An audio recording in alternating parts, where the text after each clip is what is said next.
For nearly 70 years, the British royal vault operated under a strict, unspoken law.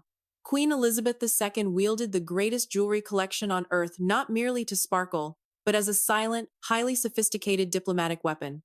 Certain historic masterpieces were deliberately locked in the dark, kept firmly out of the hands of Camilla. But today, the keys have changed hands.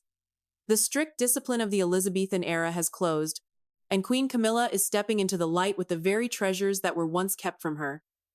What is truly happening behind these dazzling new choices?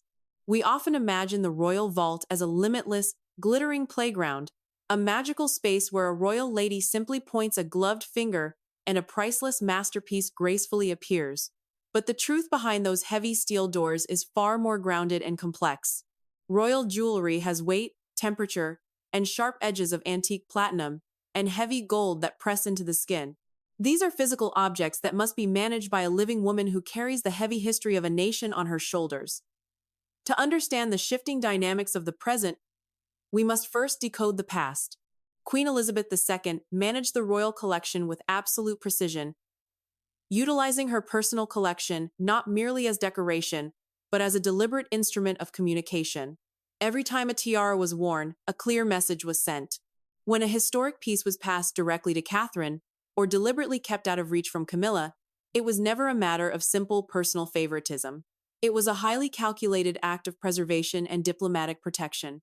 The late Queen understood that placing a historic jewel on a royal woman is not merely an act of sharing an accessory. It is an endorsement, a visual stamp of approval meant to last for generations. Palace courtiers often observed that the sovereign was actively sculpting the future face of the monarchy, carefully deciding who would carry the weight of its most important symbols into the next century. It was well understood within the quiet confidence of her private chambers that certain pieces held memories too heavy for casual appearances. To lend a jewel with a complex or sensitive past was to invite relentless public scrutiny, something the monarchy worked diligently to avoid. She believed that the visual authority of the crown must be carefully distributed. For nearly 7 decades, this unspoken law governed the palace. Jewels were assigned, restricted, and fiercely guarded. Yet, as the royal calendar moved from the quiet winter of 2025 into the crisp spring of 2026, a profound visual shift began to take place. The established order of the Elizabethan era is visibly evolving. The unwritten rules regarding who could wear what and when are quietly being rewritten. In the highest echelons of the royal family, the most authoritative statements are rarely spoken aloud. They are worn. On the evening of November 18, 2025, the diplomatic world watched intently as Queen Consort Camilla attended a glittering reception. She stepped into the spotlight wearing the Greville Emerald Kokoshnik. It was a breathtaking piece of craftsmanship, but to royal insiders it signaled a profound shift. Designed with imposing architectural brilliance, the tiara features a staggering central emerald of over 93 carats, set securely within a platinum lattice of diamonds. To understand the gravity of this moment, one must look at the careful history surrounding the jewel. For 75 years, Queen Elizabeth II had deliberately kept this magnificent piece locked away, quietly keeping it out of the hands of reigning queens and future consorts. Her hesitation was never about the beauty of the piece, but its complex provenance. Acquired during the turbulent aftermath of the Russian Revolution, the tiara carried a sensitive history that the late queen deemed too risky for a reigning monarch or a future consort to wear on the international stage. Queen Elizabeth II, ever the pragmatist, understood that a monarch's appearance must project stability, not invite questions about the murky origins of aristocratic wealth. Valued at an estimated $13 million, the tiara also carries a modern wave of media intrigue. It gained intense public attention when Meghan Markle reportedly requested it for her 2018 wedding, a request that the institution ultimately denied. Some magazines and royal commentators speculated that the denial was due to the problematic and sensitive history attached to the stones. Wearing the piece risked tabloid speculation, diplomatic awkwardness, and renewed scrutiny over its controversial provenance. The Queen believed that keeping the tiara firmly in the vault protected the family from unnecessary public relations complications. In fact, she loaned the tiara only once during her lifetime to Princess Eugenie on her wedding day. As Eugenie was not in the direct line of succession, the Queen believed this choice would avoid direct controversy or political interpretation. So, what does it mean when the new Queen consort chooses to bring it out for a highly publicized international event? By choosing to wear this specific tiara to major diplomatic receptions today, Camilla certainly demonstrates her newly acquired authority. She has the absolute right to delve into the archives and bring forgotten masterpieces into the light. This choice reflects a bold display of access. Bringing it into the harsh light of modern media scrutiny is a testament to her confidence, stripping away the protective layer of mystery that the late Queen so carefully maintained. The action speaks far louder than any official press release. Unlocking this highly sensitive piece from its long rest is a sophisticated declaration. It reminds the world, with undeniable clarity, that the silent codes of the Elizabethan era have been lifted, and she is now the one who holds ultimate control over the royal archives. But if Queen Camilla has the right to open the locked boxes, Catherine, Princess of Wales, possesses an even greater privilege: a historical succession. In the heart of winter, December 2025, the diplomatic world turned its gaze toward London for a moment 3 decades in the making. The state visit of German President Frank-Walter Steinmeier was not merely a meeting of leaders. It was the stage for one of the most significant visual declarations of the modern era. As the doors of the ballroom swung open for the state banquet on December 3rd, Catherine, the Princess of Wales, stepped into the light, and the room fell into a captivated silence. Resting upon her head was a piece of architectural brilliance that had been absent from public view for over 20 years. The Oriental Circlet. This delicate masterpiece, featuring intricate lotus flowers and arches set with diamonds and luminous rubies, was far more than an antique. It was a testament to love and a vow to the future, designed in 1853 by Prince Albert specifically for Queen Victoria. To understand why this choice resonated so deeply within the palace walls, one must understand the strict curation of the late Queen Elizabeth II. While Victoria's will explicitly designated the circlet as an heirloom of the crown to be worn by future queens, family affection had long overruled rigid protocol. The Queen Mother adored this tiara so much that Elizabeth II allowed her mother to keep it until her passing in 2002. Once it finally returned to the main vault, the late Queen enforced Victoria's original instruction with characteristic, unforgiving precision, wearing it on exactly one occasion during her entire 70-year reign before returning it to the velvet darkness. When Catherine debuted the piece, it was a stunning moment that signaled the strict, literal rules of the Elizabethan era were finally beginning to evolve. Palace insiders have often reflected on the profound weight of such choices, noting through quiet observation that Catherine does not simply select a beautiful object. She honors the very foundation of the modern era.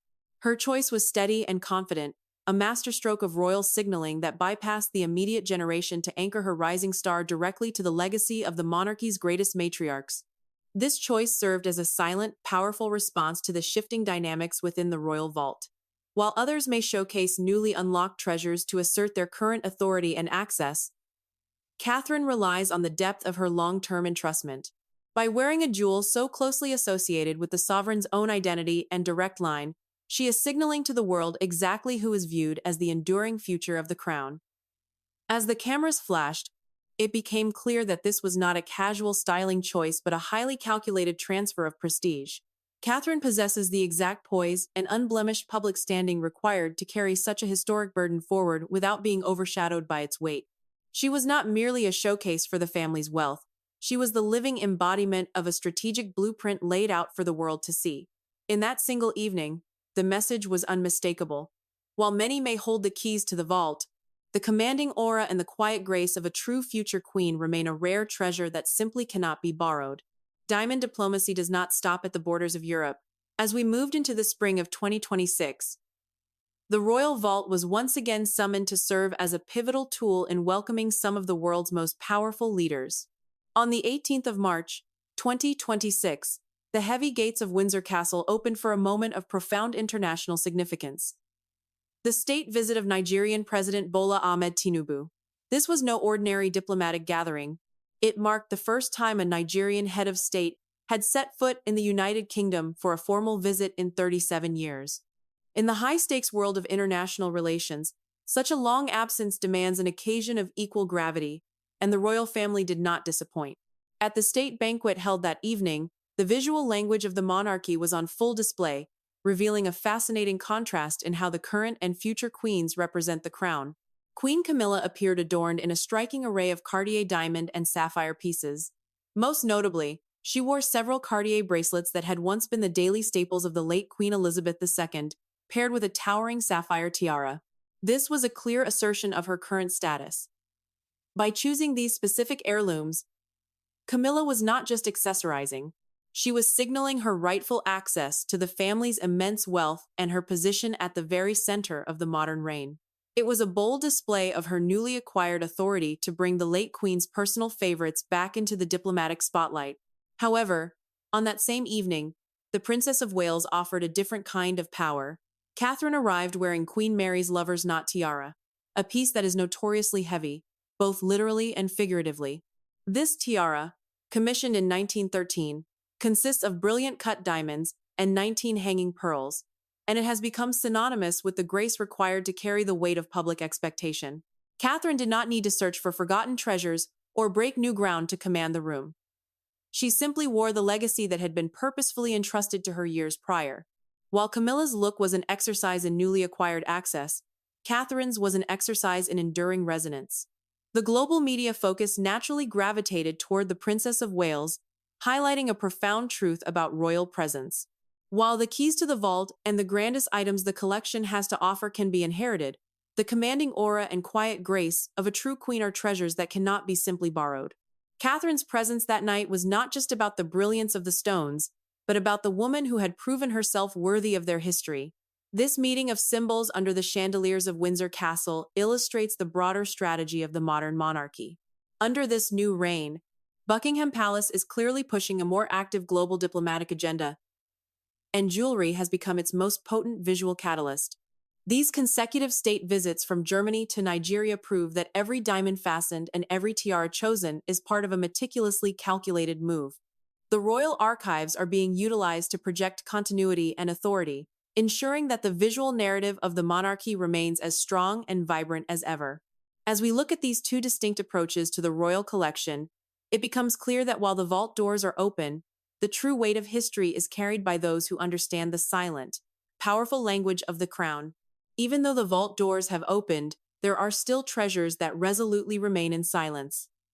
Their absence sometimes carries a voice louder than their presence. In the world of the British monarchy, a jewel kept in the shadows is not a forgotten one. It is a jewel in waiting. Silence, in this context, is a calculated privilege. While we have seen a surge of historic masterpieces returning to the spotlight, some of the most emotionally charged and visually defining pieces of the last century remain conspicuously absent from Queen Camilla's wardrobe. Take, for instance, the Edinburgh wedding bracelet. Crafted in platinum and set with diamonds salvaged from a tiara belonging to Prince Philip's mother, Princess Alice. This piece was a personal wedding gift from the groom to his bride in 1947.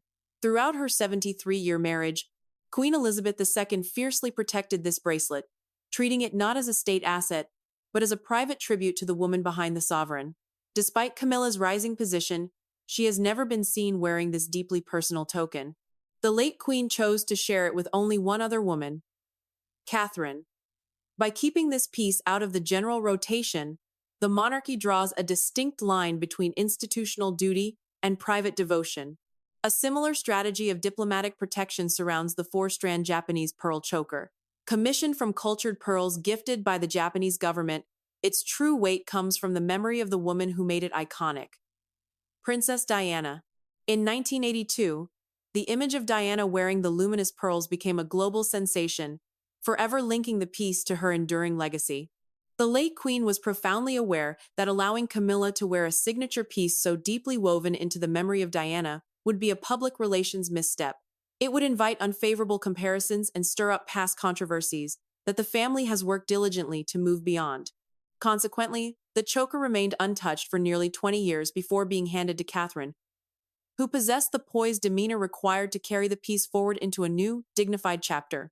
Then there is Queen Alexandra's wedding necklace, an exquisite arrangement of diamonds and pearls, steeped in the history of the Princess of Wales title. After the Queen Mother passed away, Queen Elizabeth II immediately placed it in the vault. During the years Camilla held the title of Duchess of Cornwall, the necklace remained absent. The queen waited 16 years for a wearer who embodied both the physical delicacy for which the necklace was designed and the long-term public devotion the title demanded. In 2018, that wait ended when Catherine reunited the jewel with its intended role. The continued rest of these masterpieces proves a crucial rule of modern royal strategy. Restraint is often far more compelling than display. Choosing to leave a masterpiece in the vault is a quiet assertion of control. These diamonds are not rushing. They are simply taking a breath, waiting for the precise moment and the perfect wearer to awaken their brilliance once more. In the royal archives, a long absence signifies the highest form of respect, ensuring that these pristine symbols remain untethered from the overwhelming shadow of the immediate past. They stand as enduring proof that true elegance, much like a dynasty, understands the power of a well-timed silence. As we move into the final days of April 2026, one thing has become abundantly clear. The rules within the royal vault have changed forever. For decades, the greatest jewelry collection on earth rested under the quiet, meticulous protection of Queen Elizabeth II. Before her passing in 2022, the late monarch utilized a strategy of deliberate preservation, keeping the most historically sensitive pieces in the dark. She managed the royal jewelry vault not just as a collection of diamonds, but as an instrument of communication, carefully assigning the most emotionally charged jewels with absolute precision. But the transition into this new reign has brought an undeniable shift. The late months of 2025 marked the rise of highly personalized, bold choices, as we witnessed the sudden return of Russian-style emeralds and long-hidden historic diadems. By the spring of 2026, this approach had crystallized into a sharp, highly visible diplomatic strategy. The royal family is no longer relying on the quiet restraint of the past. They are actively deploying these masterpieces on the global stage. This physical inheritance of gems merely underscores a deeper reality about the nature of royal power. Diamonds and emeralds alone do not make a monarchy. However, those who possess true refinement understand exactly how to use these stones to shape history and public perception. Today, we are watching two distinct paths unfold in real time. Queen Consort Camilla has stepped out from the shadow of the late Queen's unspoken codes, proving her authority by rewriting the rules and unlocking the grandest items the collection has to offer. She uses the element of surprise and her absolute right to delve into the archives to validate her current position, boldly displaying pieces that were once strictly prohibited to her. In contrast, Catherine, the Princess of Wales, confidently wears the weight of the future. She does not need to experiment with newly unlocked treasures to command a room, because the late sovereign preordained her visual narrative years in advance. The late queen bestowed upon Catherine the most historically significant jewels, offering her the warmth of personal trust and the undeniable image of the monarchy's continuity. When Catherine steps into a state banquet, she is the living embodiment of Queen Elizabeth's foresight. The jewels rest comfortably on her, not as borrowed artifacts, but as rightful inheritances of character and duty. The diamonds will inevitably outlast them all, cold and unchanging in their velvet boxes. But the light they cast will forever depend on the women who wear them. The royal vault is no longer a closed box. It is an active, brilliant conversation. As we witness this new era unfold, whose subtle diplomatic moves have captured your attention the most, do you admire the bold, rule-rewriting choices of the current queen consort? Or the steady, historic resonance of the future queen? Share your thoughts in the comments below. And if you enjoyed decoding the silent language of the royal archives, please subscribe to our channel and join us as we continue to unveil the breathtaking stories hidden within the world's most magnificent jewels.